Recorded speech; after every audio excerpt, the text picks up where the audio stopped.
ఎవరి ద్వారా నువ్వు బాధ అనుభవిస్తున్నావు? ఏ సమస్య ద్వారా బాధ అనుభవిస్తున్నావు? ఏ రోగం ద్వారా బాధ అనుభవిస్తున్నావు? ఏ సముద్ర పొంగు వలన బాధ అనుభవిస్తున్నావు? ఏ లెక్కలేని ప్రజలు దుమ్మెత్తి పోయడం వలన నువ్వు బాధలు అనుభవిస్తున్నావు? ఏ కరువు నిన్ను బాధలు వంచింపజేస్తుంది?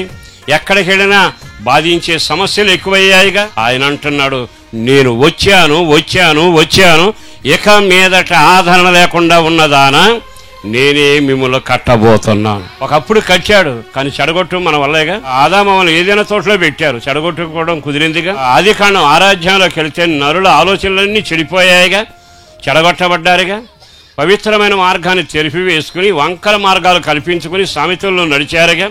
అంటే మార్గాలు చెరుపుకున్నారు, బుద్ధిని చెరుపుకున్నారు, కట్టడాన్ని చెరుపుకున్నారు, మన రూపాన్ని మనం చెరుపుకున్నాం. చెడగొట్టడంలో ఫస్ట్ మనమే.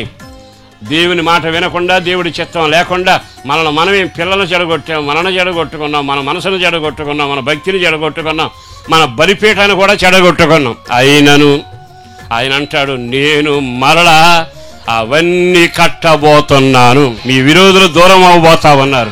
బెదిరించిన సముద్రం పారిపోబోతా ఉంది. నీకు అడ్డంగా నిలబడిన యోర్దాను ఆగబోతా ఉంది. పరిగెత్తుకొచ్చిన సైన్యం మునిగిపోబోతా ఉంది.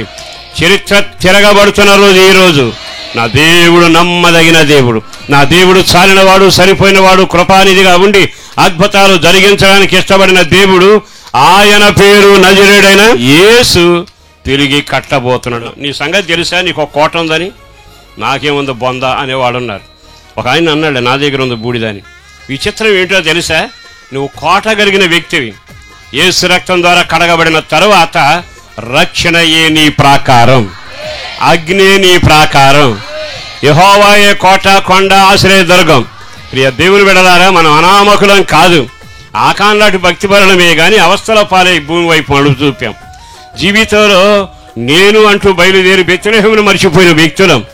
ఒకప్పుడు బాగానే ఉంది కానీ అగ్ని రావాల్సిన దానికంటే పక్షులు తెచ్చుకున్న మూర్ఖులం.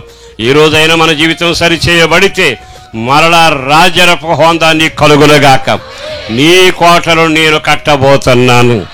కోట అంటే పట్టణం లోపల ఉంటుంది, చుట్టూ ప్రహరీ గోడ ఉంటుంది, ఎత్తైన కోట, ఎవ్వరూ లోపలికి రాలేరు. ఆ విధంగా దేవుడు తిరిగి కట్టబోతా ఉన్నాడు.